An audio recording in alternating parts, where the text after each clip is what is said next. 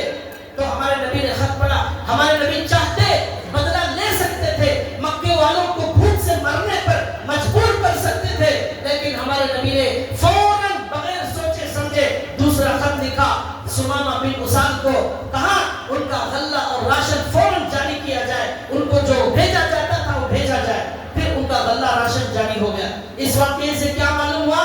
کیا سمامہ بن اسال جو بادشاہ تھا ان کو ہمارے نبی نے تلوار کے زور سے اسلام میں داخل کرایا؟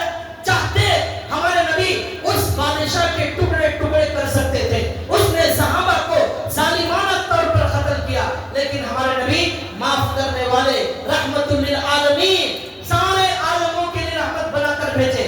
ہمارے نبی کا حکم یہ ہے کہ مسلمان کو گالی دینا فسق ہے, اسے قتل کرنا کفر ہے. سباب المسلم فسوق وقتالہ کفر, گالی دینا فسق ہے اور قتل کرنا کفر ہے. ہمارے نبی نے یہ تعلیم دی کہ اگر ایک بلی کو بھی اگر بھوکا رکھا جائے گا تو اس آدمی کو جہنم میں اللہ ڈال دے. ایک نیک عورت کا واقعہ ہمارے نبی نے بتایا, بڑی نیک تھی لیکن بلی کو بھوکا رکھتی تھی, کھانے کے لیے بھیجتی نہیں تھی, خود بھی کھانا نہیں ڈالتی تھی. ہمارے نبی نے کہا وہ نیک ہونے کے باوجود جہنم میں جائے. یہ ہے ہمارا اسلام جس میں بلیوں پر رحم کرنے کا طریقہ سکھایا گیا ہے. ہمارے اسلام میں بتایا گیا کتے کو پانی پلانے والا جو ایک آدمی تھا, گنہگار تھا, بڑا گندا تھا, لیکن کتے کو پانی پلانے کی وجہ سے اللہ نے اس کی مغفرت کر دی. یہ ہمارا اسلام ہے جس میں کتوں پر رحم کرنا سکھایا گیا ہے, جس میں مچھلیوں مکھیوں مچھلیوں کے حقوق بتائے گئے. اگر آپ گھر میں مچھلیاں پالتے ہیں, وہ شیشے کے باکس میں مچھلیاں پالتے ہیں, تو آپ پر ضروری ہے کہ وقت وقت پر ان کو کھانا دیں. اگر آپ کہیں جا رہے ہیں کچھ دن کے لیے تب بھی فرض ہے کہ آپ ان کے لیے کھانا ڈالنے کا نظام بنا کر جائیں. بھوکے رکھ کر آپ چھوٹی مچھلیوں کو بھی چلے جائیں گے, گناہ ہوگا. یہ ہمارا اسلام سکھاتا ہے. چونٹیوں پر بھی رحم کرنے کی تعلیمات ہمارے اسلام کے اندر موجود ہیں. تو لہٰذا بھائیوں, یہ اسلام رحمت کا مذہب ہے, محبت کا مذہب ہے, محبت کا اسلام ہے. اور ایک واقعہ ہمارے نبی صلی اللہ علیہ وسلم کی زندگی کا یاد آیا. آپ نے سنا ہوگا حاتم طائی کا نام, بہت بڑے سخی تھے, دنیا کے بہت بڑے سخی حاتم طائی. ان کے بیٹے عدی بن حاتم ان کا نام تھا. ہمارے نبی صلی اللہ علیہ وسلم کے مدینے سے تھوڑے فاصلے پر تھے.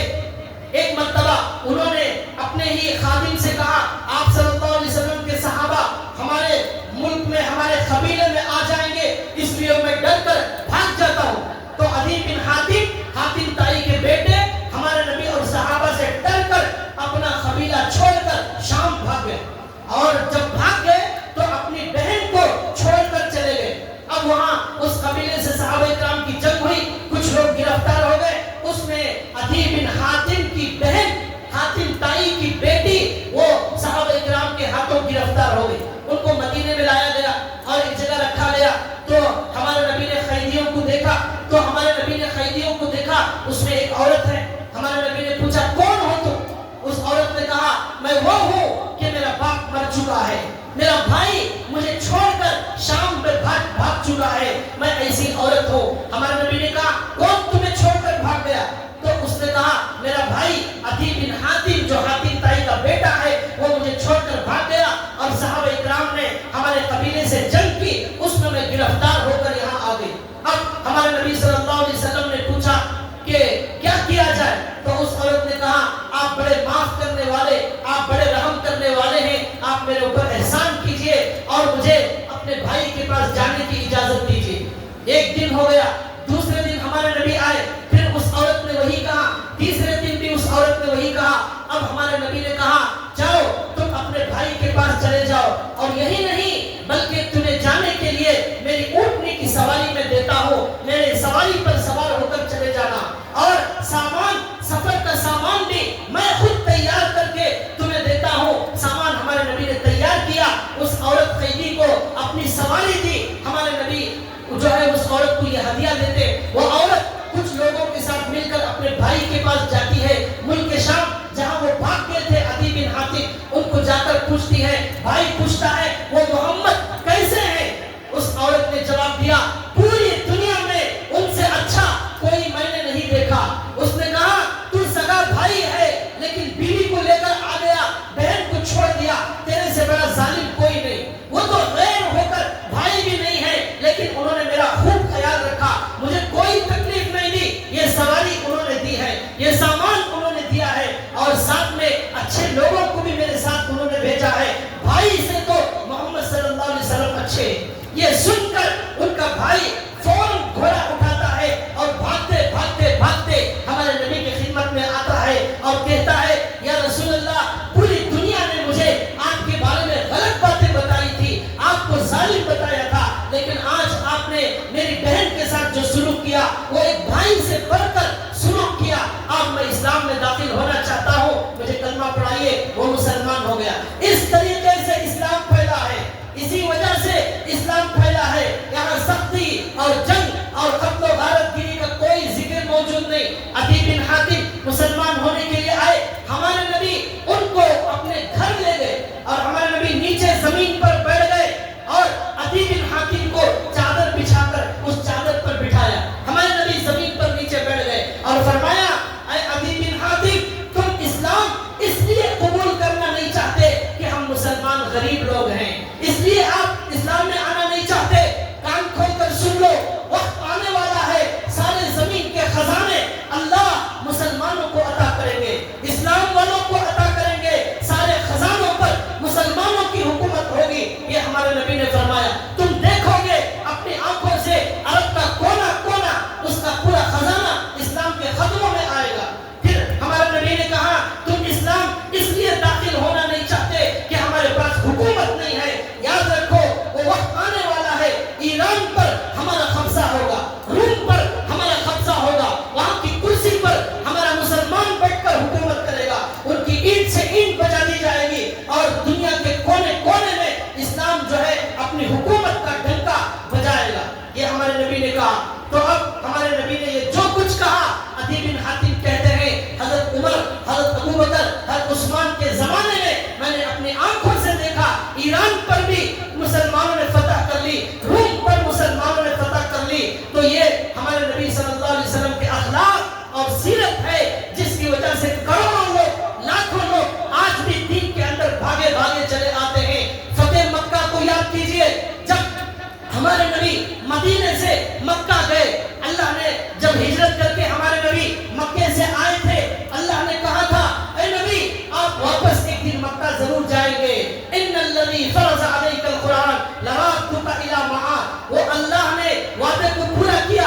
ہمارے نبی مدینے سے مکہ تشریف لے گئے، 10,000 صحابہ ہمارے نبی کے ساتھ ہیں۔ مکے کے اندر جو دشمن ہیں وہ ڈر کر بھاگ رہے ہیں، اکرمہ بھاگ گئے، صفوان بن امیہ بھاگ گئے اور سارے دشمن بھاگنے لگے۔ ہمارے نبی کعبۃ اللہ میں کھڑے ہو کر تقریر کرتے ہیں، ہزاروں کا مجمع ہے، سب لوگ دیکھنا چاہتے ہیں آج ہمارے نبی کیا بولنے والے ہیں، آج کیا بولنے والے ہیں۔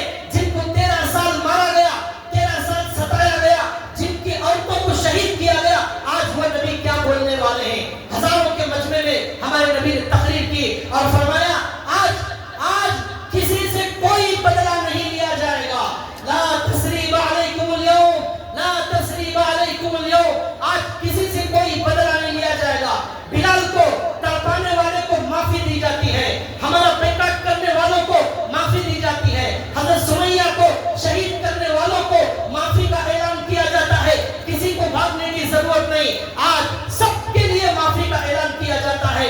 جیسے حضرت یوسف علیہ السلام نے اپنے بھائیوں کو معاف کیا، جن کے بھائیوں نے کنویں میں پھینک دیا تھا، آج میں اعلان کرتا ہوں کہ کسی سے کوئی بدلہ نہیں لیا جائے گا۔ چاہتے ہمارے نبی تو بہت زیادہ خون بہا سکتے تھے، لیکن کوئی جنگ نہیں ہوئی، کوئی خون نہیں بہایا گیا، بڑے اطمینان کے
ان یہودیوں نے